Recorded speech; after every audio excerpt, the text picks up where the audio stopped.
wake up. Wake up, Africa, your time has come. Open up your eyes and see the sun. Open up your spirit. Wake up, wake up, wake up, wake up, wake up, wake up. Wake up, Africa.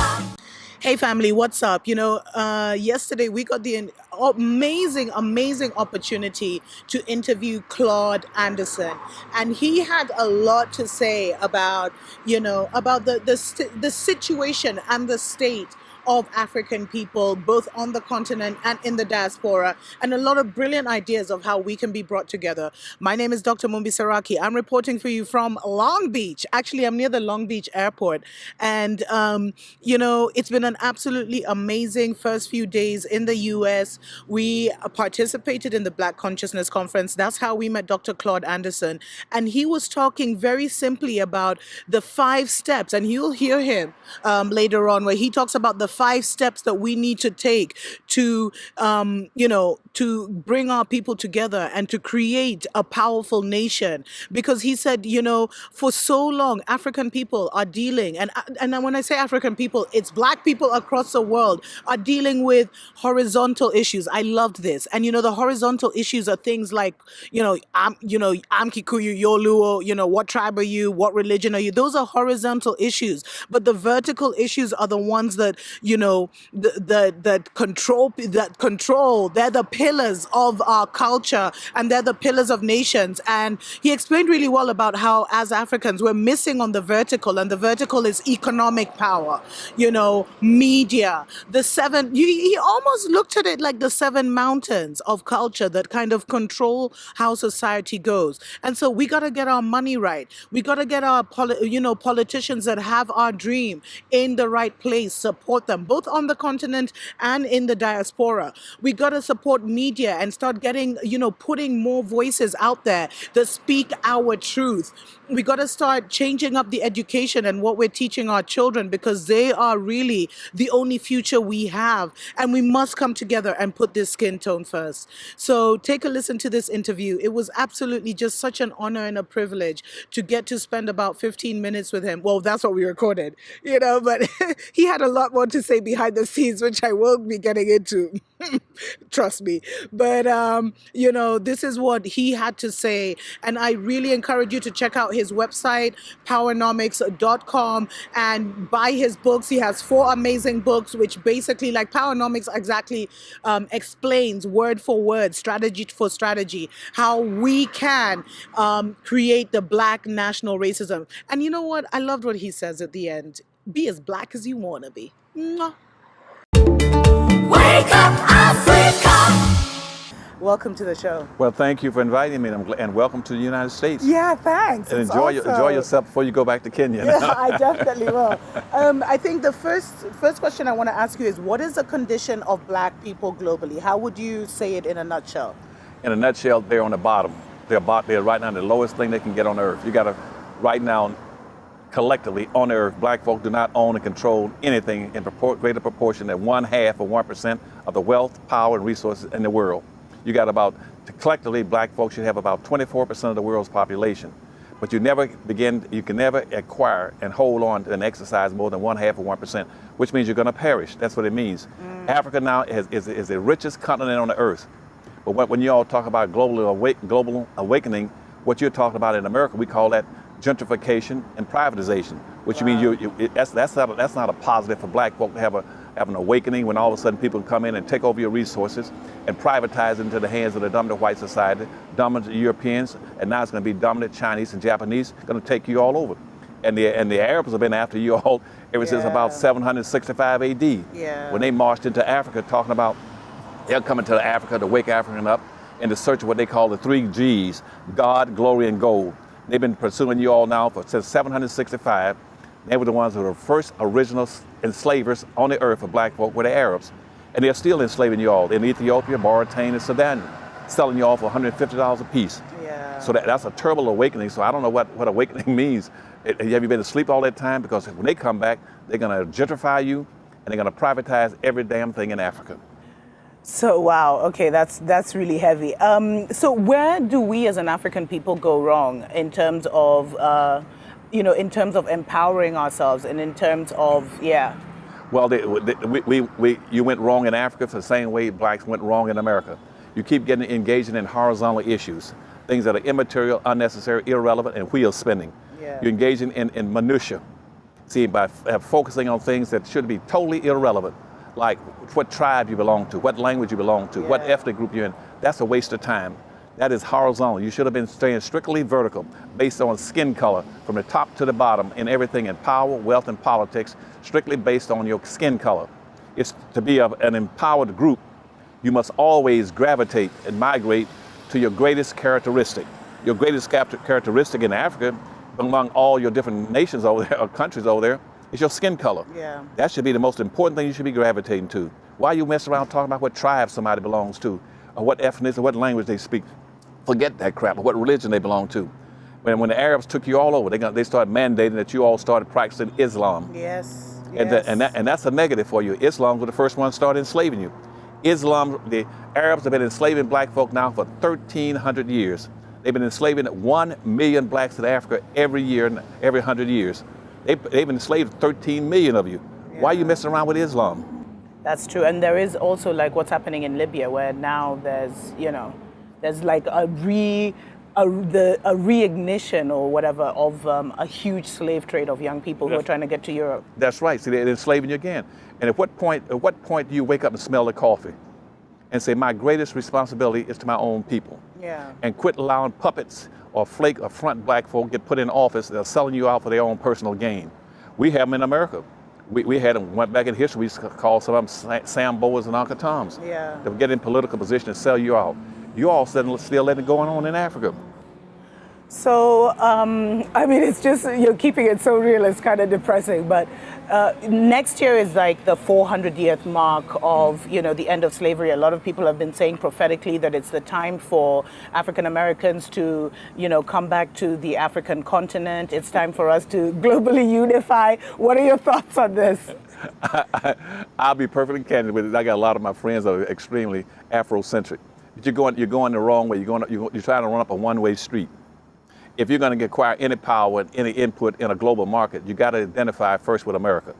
And your key element would be engendering the power and wealth into a black, native black overclass in this country that would serve in the same respect that Jews serve right now around the world. Yeah. What happened to Jews around the world is dictated by the Jews in America.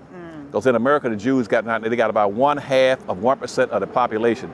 But they've been able to manage to control major industries like the diamond industry, gold industry, book industry, movie industry, legal industry, printing industry. It's controlled by Jews, even though they're 1/2 of the population. Wow. And see, here you are with 24% of the population worldwide, and in America, you're 13%. You control nothing. Yeah. Because the Jews stick together. They make sure everything that comes up that has any potential for profits and well-being and quality of life, they build it around the Jewish religion. Because basically Jews are whites. Yeah. They're Khazarians. And the original Jews were really blacks coming out of Ethiopia. Absolutely, yes. But black folk let them run them out of Africa, run them out of the Middle East, run them out past Kenya, down into Africa. Then the Khazarians. The Khazarians are a mixture of Mongoloids, Russians, and Polish. Yeah. And they're Khazarians. They came in and took over your religion in about 700 to 800 AD. And when I'm trying to think when the prime minister, I can't think of his name now. He asked 6 black rabbis to come up to that area between the Caspian Sea and the Black Sea and teach the Khazarians a new religion. Yes. And they brought the Jewish religion up. They not the Jewish religion. They brought the Hebrew scriptures and all up there and introduced it to the Jews, and Jews took it over. So by the 1100s, the Jews had taken over the Jewish religion and left blacks out there hanging. They said they were now the new chosen people because they had pushed black folk out. So, it's just so amazing that you're saying that, because that is one of the things that, a lot of us are awakening to, that we are, the true Hebrews. You're the true Hebrews. So why you over there practicing Islam then? Yeah, that's true. I mean, also we practice the Christianity with the, white Jesus, etc. But what do you think of the whole Hebrew movement and also, returning to our identity and kind of awakening to who we really are? That would make more sense than what you're doing now. And see, and see, as a matter of fact, what's the guy name? He was a great African leader back in the 1200s. Was it Mumba? Yeah. And then he got this negative idea about he wants to get into international trade and globalism, and he's going to try to conduct trade relationships with the Arabs up in the Middle East. And what did he do? He then started making trips up into the Middle East, throwing gold and silver all along the road to prove to people how much wealth and power there was in Africa. Yeah. And the people said, darn, they got that much money and they just throwing it away on the road because they're indulging in conspicuous consumption and throwing away stuff. And so that attracted the Arabs into Africa. They came in there in the 1200s and took over Timbuktu. And then when they took it over, they said, now every black, if people are black skin, you got to start learning how to speak, how to practice Islam. You got to make sure that the highest level people in your nation must also practice religious principles based on Islam. Yeah. And all these kind of things, and change your name to Arab names, and the blacks went along with it. Yeah, and that's true. And I don't see very much difference between that and what happened about 2 or 3 years ago down in South Africa, where then you put blacks in black Congress come up with a new constitution. And guess what the Constitution says? They built a new constitution, and in that constitution, they put a provision of an affirmative action plan in their constitution for South Africa. Yeah. Guess who it's for? Chinese, not for blacks. Yeah. So that Chinese can come into South Africa and be engaged in an affirmative action program, getting preferential treatment for jobs, opportunities, but yet at the same time it's stipulated that native blacks can't get it, can't be involved. Now here you're in South Africa when you got about 29 million blacks and about 2.5 million non-blacks, and one white family alone in South Africa controls over 50% of the wealth. Yeah, that's true. And you keep bringing in whites, giving them all the wealth and resources. The issue in Africa should be resources, and don't be talking about no rights and privilege. You start talking about owning and control of resources. And here's a solution to you, because my time is running out with you. Yeah. What you should be doing is going after resources and power. That's the issue. Now, to get resource and power, you can't do it just singly based on Africa. Because to build wealth and power, it's like a 4-leg table. It's a 4-leg stool. You got to have 4 legs to be empowered. One leg, you have to be controlled. You got to have land and resources. You have to have wealth, some money. You're going to have political clout. You're going to have to have skills. Yeah. And see, in Africa, you all don't have those things. What you did have in Africa was the resources. You had that. But now that these other people, the Europeans and China, take that away from you. But the other 3 legs of that stool you needed, or leg of that table, was like the political clout and the skills and the wealth is in the black people in America. And so if you can make that a 4-leg table by have these blacks in Africa that got the resources and bring them to America. I tried to do that back in 1978 with Maynard Jackson. We built the international airport in Atlanta. I tried to do a reverse investment trade program. I was going to have a trade fair. You all need to get together, have an international trade fair in America. And have all the Africans over there, and particularly the black industrialists, African industrialists that got control of resources. You all set up bring it to the United States, have a big major a conference, where call it a mix and match conference. And then when you bring all the best black minds in America in business, the best black minds in politics, best black minds in capital, and they meet with you all when you bring your resources. You all have tents set up and sit there and say, we're going to mix and match. You build some major international corporations where you all become partners based on them having the skills, the capital, and the contacts, and you all having the resources. Then you become a power base. You become a team. Yeah, that's really powerful. If you don't do that, you're wasting your time. Black folk in America need to quit system. I'm going back to Africa. Yeah. I'm going to Africa and set up, I'm going to build me a hotel. I'm going to go back there and build me a restaurant in Africa. The same Negroes cannot even build a hotel and a restaurant in the United States. Yeah. And when I went over trade missions in Nigeria as an example, there's one black, he'd gone in there trying to set up a record company over there. And he had sold a lot of records, but come to find out he couldn't get the records out because they nationalized him, took it away from him. And at Pan Am, they came to see me. Pan Am, they had $1 million worth of profits. They couldn't get it out. And Johnson & Johnson's cosmetics was trying to set up a big business in Nigeria for cosmetic for black women. They got wiped out. because they didn't have this combination. What I'm telling you, The partnership. they didn't have the partnership. They were doing it in reverse. They're going to try to go there and exploit and be just like European whites Yeah. going to Africa. Yeah, the colonialist kind That's of, right. like a neo-colonialist. That's yeah. right. They're going to try to practice black. They had invited blacks to come to Africa and practice neo-colonialism and try to set up businesses. You're doing it wrong. You got That's you amazing. got to set up you got to take Atlanta, Georgia, or some big city, rent 10 blocks, and fill the blocks up with black folk who are interested in invitational based on the skills and the tools necessary that you have to have a major international team. That's the way you do it.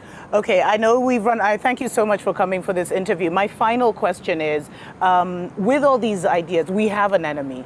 And the enemy has always worked very hard to keep us divided, always taken out our revolutionaries and stuff. So with everything you're saying, how do we do that? How do we overcome, the enemy of our unity, of our global unity and our, continental unity? Well, any group that's divided is already whipped. What you have to do, and again, you must gravitate to that which is most general and your major characteristic, which is your skin color, point one. Point two is you never engage. If you're looking for power and wealth and resources, never engage in horizontal issues. Horizontal issues mean things like anything that goes like this, horizontal. Yeah. And see, if it's horizontal, it can go around the globe, it come all the way back around again, it keeps going. You're not achieving anything. And horizontal issues are anything like religion. That's a horizontal issue. Yeah. Politics, horizontal issue. Political party, whether it's a Democrat, Republic, that's a horizontal issue. Gender issues, horizontal issue. Bisexual, transsexual, gays, those are horizontal issues.